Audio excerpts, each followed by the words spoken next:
What is going on, everybody? Welcome to another video. Welcome back to the channel. Thanks for clicking, man. Come in, sit down, get yourself comfy, bro. Let's talk. Let's have a conversation. Today we're gonna be discussing, or no, doing a movie review on the new movie Sinners by Michael B. Jordan. Now, I've seen a whole lot of reviews for this movie. Majority of them have been saying that this movie is amazing, best movie they've seen. I don't agree with any of that. I think this movie was pretty mid, you know, pretty forgettable. Me, what makes a movie enjoyable to me and would make me deem it a good film, it has to have some sort of thought-provoking plot, good action, a great overall story. This movie didn't have none of that shit. I mean, come on, bro. What elements does this movie have that's making everybody say this is so great? I mean, the action, mediocre, disappointing. The story, what was the movie even about? I mean, I guess it was about. It's not really about vampires. I mean, vampires show up in the movie. It ain't even really about the club itself. I mean, there's too many elements that they try to put into the movie and they never tie them up. By the end of it, I mean, at the beginning, it's the two brothers. They come down back to Clarksdale from Chicago. They never explained why the fuck they was even in Chicago or why they came from Chicago. They kept hinting to the fact that they robbed some people up in Chicago. They never expounded upon that concept, which would have been cool. Honestly, the biggest letdown of this movie was, I guess, they marketed it as if it was some sort of, I guess, to me it seemed like it was gonna be some sort of Django level film. Wasn't it all? This shit was more like a comedy than anything. I thought it was gonna be at least a thriller, action, horror. This shit was a comedy, bro. Let's go over this shit, man. So, the plot of the film, which I enjoyed, up until up until the vampires entered the movie. The movie was good up until the vampires entered. I enjoy the southern setting. Me being a Chicago dude and my family is from Mississippi. My family from Clarksdale. My main family is from State Line, Greene County. But my cousins and they dads, they from over there in Clarksdale, bro. So I got family over there, bro. I like the southern setting. I do appreciate that this shit wasn't. They didn't show. They didn't try to show niggas as slaves. I like that. I'm pretty sure everybody's tired of seeing that malarkey. But pretty cool setting. The brothers, they kind of gangster, but they kind of noble at the same time. Even though they killed their own father, which strange. But you see how in all these movies, especially the black ones, they always trying to show you some sort of transcendental story about some person having the options to either go the straight and narrow path or become the street criminal, which they seem like they tried to play on that at the beginning or actually throughout the whole film with the two brothers being twins. One had a red hat on, one had a blue hat on. One go off shooting people and getting some ass, and the other one go out and hang with his cousin and tell stories. Which I like to see the younger cousin, older cousin dynamic. They did a good job capturing what that's like. I feel like they've been spying on me and some of my cousins to goddamn get the inside scoop on how the relationship dynamics is. But you know, the brothers come down. They didn't do enough expanding on the brothers' lives in Chicago. I mean, you can kind of tell that these niggas got a reputation based off of what they're doing. At one point, the dude shoot a nigga, and the dude turn around and see who shot him, and he goes, "Oh, basically, it's all good. It's you, Smoke." I didn't know it was you, Smoke. Everybody in the movie start laughing at that part of this, at that scene. But too many elements. They never really tied off the dualistic,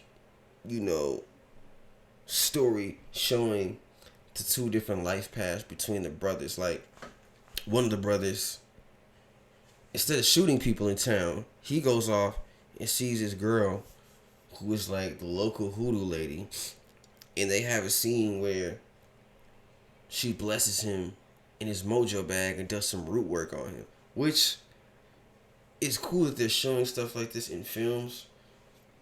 I just don't get what the hell it had to do with the film. I mean, it had something to do with the film, I guess, because both of them died. The voodoo lady died, and bro with the voodoo died. I mean, he died after he took his little bead necklace off, but he should have lived. That would have been way better. But and then they tried to do a little trope of how, like, actually, before we even get there, you know, the bar scenes were cool, and the opening up of the juke joint is cool. I like that because my family had a juke joint right in front of our crib in Mississippi, so that was pretty dope to see. What else happened in this goddamn movie? I think about this shit. It's totally not it's a non-memorable movie. There's no memorable scenes to it. Nothing stuck out where it was like, damn, that was so good. It never defined what genre it was either. There was nothing scary about the movie. It seemed like it was gonna be a horror. They really seemed like, in the trailer, they made it seem like we was gonna see, you know, black people versus the vampires. So Michael B. Jordan and them, and they some dope vampire hunters. They going in the lair and they slaying vampires. None of that happens. You know, the vampires show up and they're singing songs, y'all. Huh? That was disappointing. I'm like, what is this? And speaking of the hoodoo lady scene, they threw a bunch of sex scenes in the movie for no reason. Have y'all ever been watching a movie and be like, man, you know what I need to see right now? Sex. I need to see fucking. I need to see Michael B. Jordan and this lady fuck right now. This movie's not gonna be complete. No one thinks that shit, man. Why do they need to put a sex scene in every movie? Huh? I'm just happy it wasn't no homo stuff, man. I was a little hesitant to stay homo. I'm gonna just bleep that out, man, in post. But yeah, they showed a random sex scene in there. They also showed a scene where the little cousin, I forget his name, is trying to give this girl oral sex, and they hint to how she has it washed up from walking the roads to show up to the juke joint, and this guy wants to give her oral sex, and he's insisting on it. When I saw that scene, I said, kill this nigga. Kill this freaky nigga, man. Freak, man. What's wrong with you, bro? That's nasty, bro. I just want to taste you. Kill him! Anyway. And then they tried to throw in a bunch of racial tropes. They made, they're in the bar with, there's an Asian family and a white woman.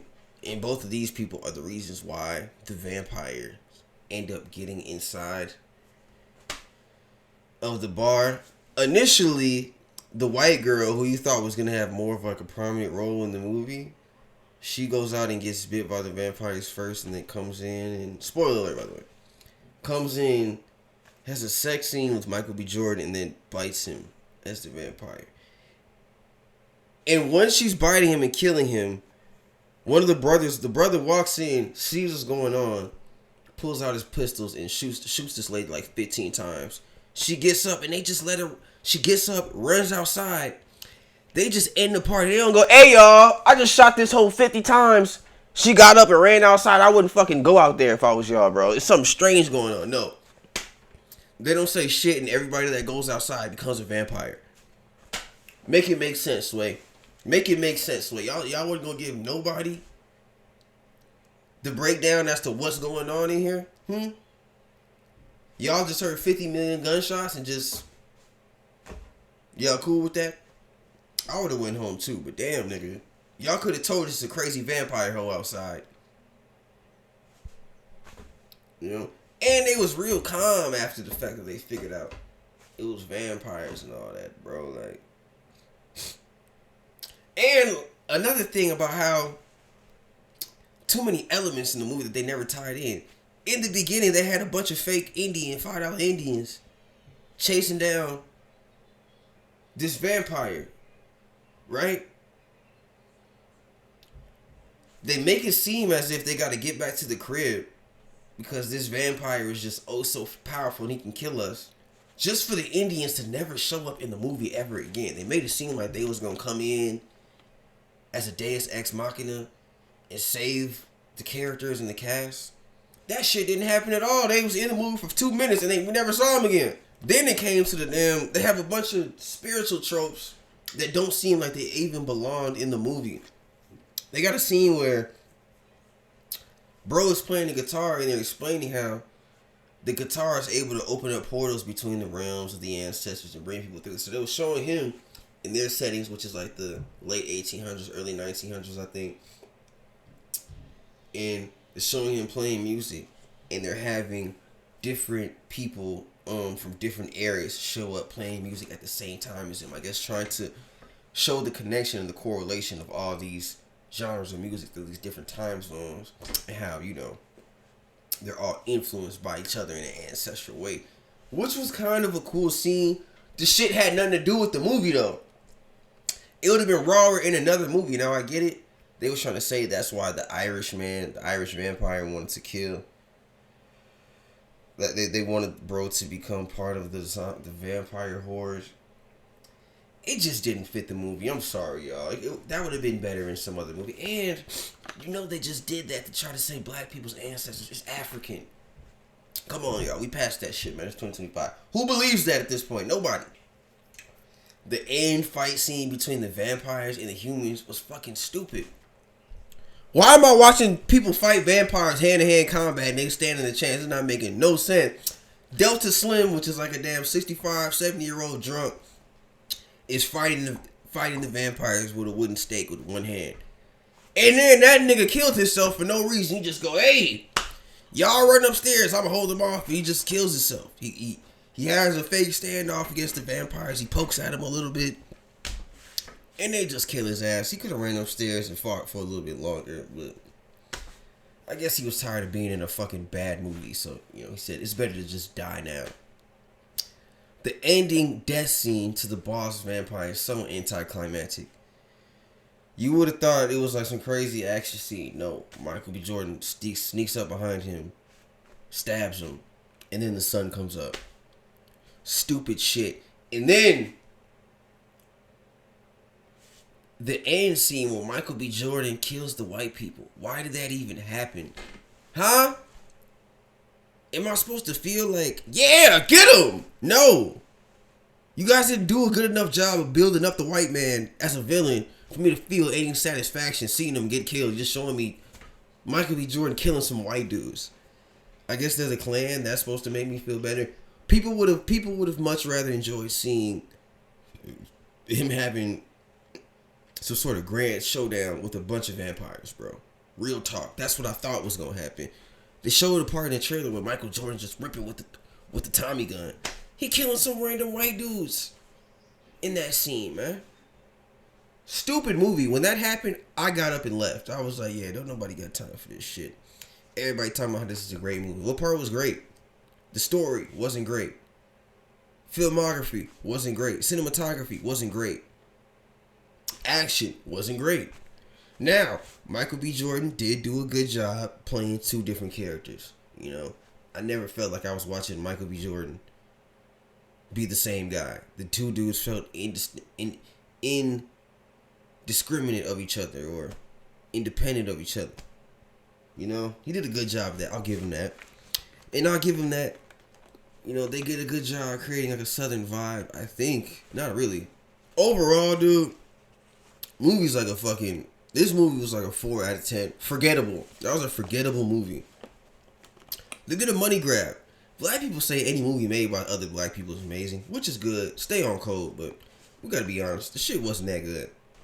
I'm not easily impressed, so maybe I'm not the best critic when it comes to shit like this. But yeah, did I miss anything? Just the sex scenes, bro. Who wants to see that, bro? Leave that shit out of movies. Leave the love scenes and all that. Yeah. Movie sucked. 4 out of 10. Thanks for watching.